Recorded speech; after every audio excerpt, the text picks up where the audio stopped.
राधे राधे मेरी सखियों।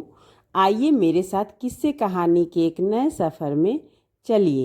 एक नई कहानी, बहू बनी बेटी। मोहन जी ने घड़ी की तरफ देखा। 8 बज चुके थे। 7:30 बजे उनको नाश्ता मिल जाया करता था रोज, पर आज किचन से खटपट की आवाज़ तक नहीं आ रही थी।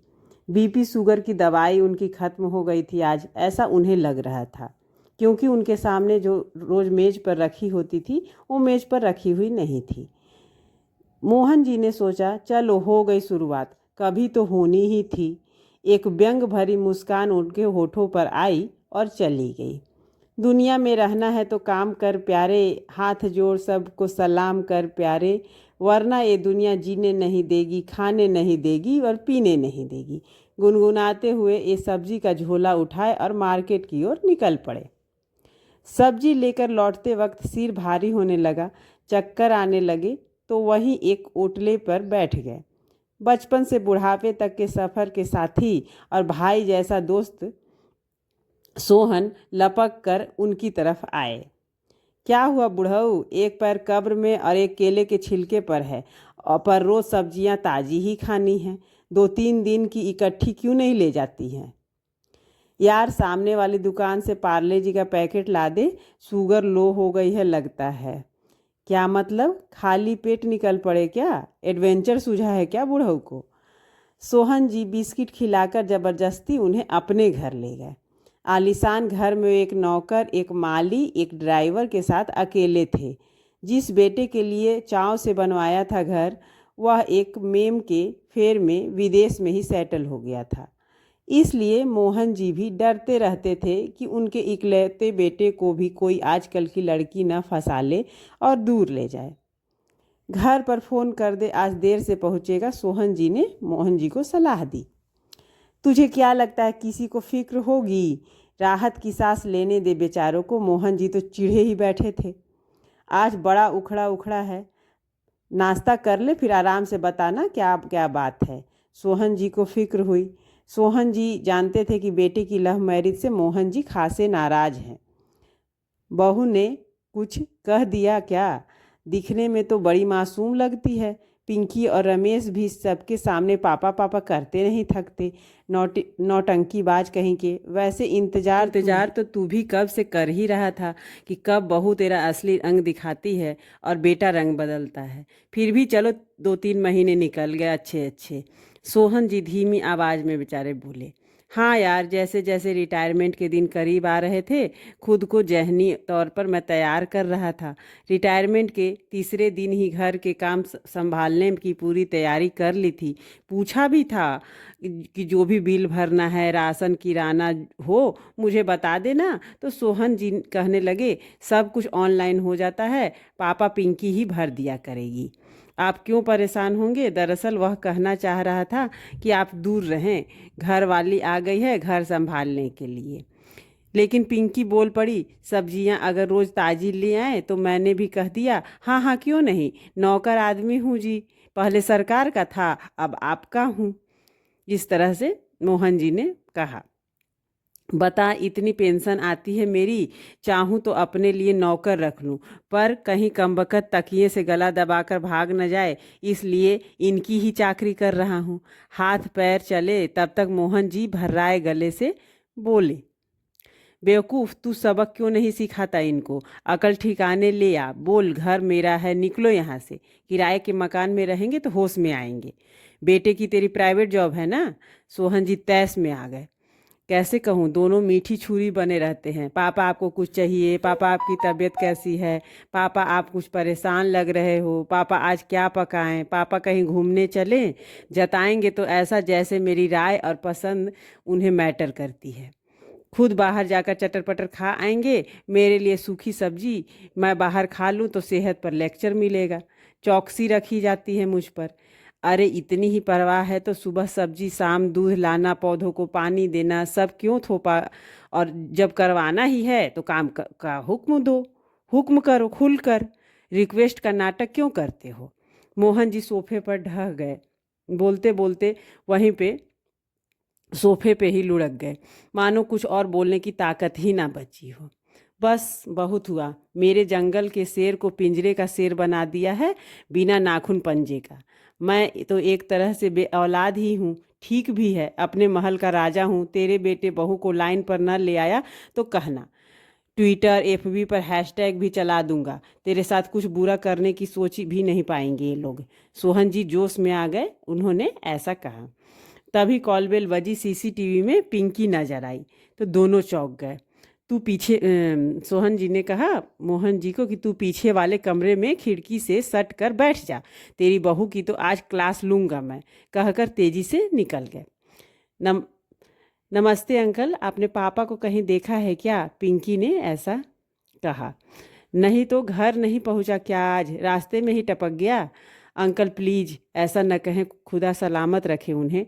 मैं आती हूँ एक बार और मार्केट में तलाश करके। पिंकी की आवाज़ में दर्द और थकान महसूस कर सोहन जी का दिल न हुआ कि उसे और परेशान करने का। फिक्र मत करो बेटा, आज मार्केट में ही नाश्ता कर लिया हमने, कुछ और दोस्त मिल गए थे, गप्पे में देरी हो गई, अब घर पहुंचता ही होगा वह। मैं भी अभी अभी आया हूँ। सच शुक्र है भगवान का, आज तो मैं परेशान ही हो गई थी। आपका भी बहुत शुक्रिया, आप साथ होते तो हमें बेफिक्री रहती है। पिंकी बच्चों जैसी खुश हो गई। क्या हुआ, सब ठीक तो है ना? बैठ जाओ, थोड़ी देर आराम से बातें करते हैं। ऐसा सोहन जी ने पिंकी को बैठाते हुए बताया। जी बात तो करनी थी मुझे भी आपसे कई दिनों से अंकल। दरअसल मुझे लगता है कि रिटायरमेंट के बाद पापा डिप्रेशन में चले गए हैं।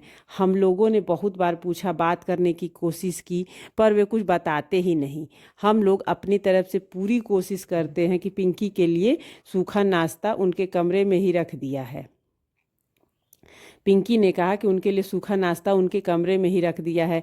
कभी देर हो जाए पकाने में या रात को भूख लग जाए तो उनकी पसंदीदा किताबें रैक में रख दी हैं। कुछ लिखना चाहें तो डायरी कलम भी, लैपटॉप भी इसीलिए लाए थे। मोबाइल की स्क्रीन छोटी थी होती है, आंखों पर जोर पड़ती है। रूटीन चेकअप में कोलेस्ट्रॉल बढ़ा हुआ आया तो डॉक्टर्स ने ताज़े फल सब्जियां खाने और ज़्यादा से ज़्यादा वॉक करने के लिए कहा, तो हम लोगों ने सब्जियां लाने की ड्यूटी उनको ही लगा दी ताकि अपनी पसंद से लेकर आ सकें।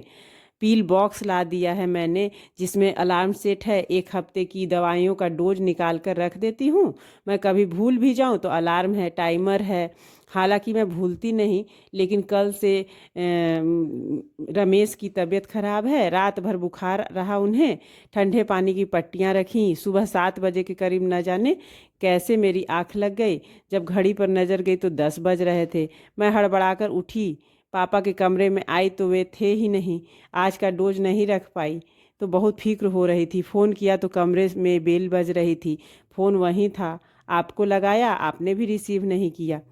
मार्केट गए, पापा दिखे नहीं तो और परेशान हो गई मैं। इस दौरान सोहन जी गौर से जायजा ले रहे थे। पिंकी के लहजे की फिक्र कहीं से बनावटी नहीं लग रही थी। मोहन के करीने से सजे कमरे को वे खुद कई बार देख चुके थे उनके यहाँ, क्योंकि वो हमेशा आते जाते रहते थे। अब वे फैसला नहीं कर पा रहे थे कि इस मासूम सी परेशान लड़की को समझाए या अपने दोस्त को समझाए। वैसे परेशान तो नहीं करता ये मोहन तुम लोगों को घर में पड़े पड़े? हुक्म चलाकर उन्होंने पूछा। कैसी बात करते हैं हुक्म? हम तो तरस गए हैं उनका हुक्म सुनने को। इसी सिलसिले में आपसे बात करनी थी। सर्विस इतने साल पापा की ज़िंदगी का ज़रूरी हिस्सा रही। हम समझते हैं कि एकदम सब छूट जाना बुरा लगता है, पर वे बिल्कुल न्यूट्रल हो गए। उनकी पसंद का कुछ बनाओ तो भी कोई रिएक्शन नहीं है। रमेश का कोई फास्ट फूड खाना होता है तो बाहर ही खाने को कह देती हूँ ताकि बदपरहेजी न हो। हेल्दी रेसिपीज ट्राई करते रहती हूँ घर पर न तारीफ़ करते हैं न कमी निकालते हैं। आप उनसे बात कीजिए ना अंकल, ज़रूरत पड़ी तो हम प्रोफेशनल काउंसलर की मदद भी ले सकते हैं। घर वीरान सा लगने लगा है उनकी फरमाइशों और झिड़कियों के बिना। काश पापा कुछ कहें तो। अंदर बैठे मोहन जी के गालों पर खामोशी से 2 आंसू लुढ़क गए। अरे किसी की मदद की जरूरत नहीं सोहन के होते हुए, ऐसा सोहन जी ने उसे कहा। बस उसने उससे संजीव कुमार और राजेश खन्ना के फिल्मी ड्रामा वाली फिल्में ज़्यादा देख ली हैं, या हो सकता है वह मीना कुमारी बनने का तमन्नाई रहा हो बचपन से। और इस कमबख्त बागवान फिल्म ने तो पूरी की पूरी एक जनरेशन बिगाड़ दी है। शुरू से एंड तक सब कुछ गलत, फिर ये बूढ़े लोग बच्चों को शक की नज़रों से देखने लगते हैं। बैन लगाना चाहिए, केस होना चाहिए इस बागवां अवतार स्वर्ग टाइप फिल्मों पर। तो सोहन जी के भाषण पर पिंकी हंस पड़ी। रुको, अभी बात पूरी नहीं हुई। फीस लगेगी मोहन को ठीक करने की। हर संडे तुम्हारे हाथ के खाने की बेहतरीन दावत चाहिए। मंजूर है तो बोलो। 1000 बार मंजूर अंकल, बस यह काम कर दीजिए। पिंकी चहकते हुए रवाना हो गई। पिंकी के जाते ही सोहन जी ने कड़े तेवरों से मोहन को घूरने लगता। तुझे नहीं लगता मोहन कि इट्स द हाई टाइम जब हम बूढ़ों को भी अविश्वास, after retirement, self PT syndrome, खुद को विक्टिम पोज करने और बच्चों पर इमोशनल अत्याचार करने से बाज आ जाना चाहिए। मोहन जी कुछ भी कहने करने की या सोचने की पोजीशन में नहीं थे। सारी बातें जो जैसी थी और जैसी उन्होंने समझ रखी थी, ख्यालों की पंखे घूम रही थी, उसी तरह से वे सोचने लगे और बस दोनों अपने घर से निकल गए। जब दोनों पिंकी के घर पहुँचे तो पिंकी बरामदे में ही चक्कर काट रही थी। पापा को देखकर राहत की सांस ली उसने। रमेश कैसा है अब? उन्होंने आते ही पूछा। जी काफ़ी बेहतर हैं, सो रहे हैं। बेटा कल जो समोसे बनाए थे तुमने बड़े लजीज थे। मसाला रखा हो तो 2 इस चटोरे के लिए तल दोगी? 3 एक्चुअली। और आज ऑयली फूड का लेक्चर मत देना प्लीज़। इतने दिन में पहली बार आगे से कोई फरमाइश की थी पापा ने। पिंकी हैरान रह गई। किचन की तरफ जाते हुए उसने 2 उंगलियों से सोहन अंकल को सैल्यूट किया। दोनों दोस्त एक दूसरे को देखकर खिलखिला उठे। इससे हमें यही शिक्षा मिलती है कि लोग कहते हैं कि 90% लव मैरिज नहीं चलती। यह नहीं कहते हैं कि 90% लव को मैरिज में बदलने नहीं दिया जाता, और बदल गई तो जमाना तैयार बैठा होता है इंतजार में बातें सुनाने, जज करने कि करो लव मैरिज, अब भुगतो खुद ही।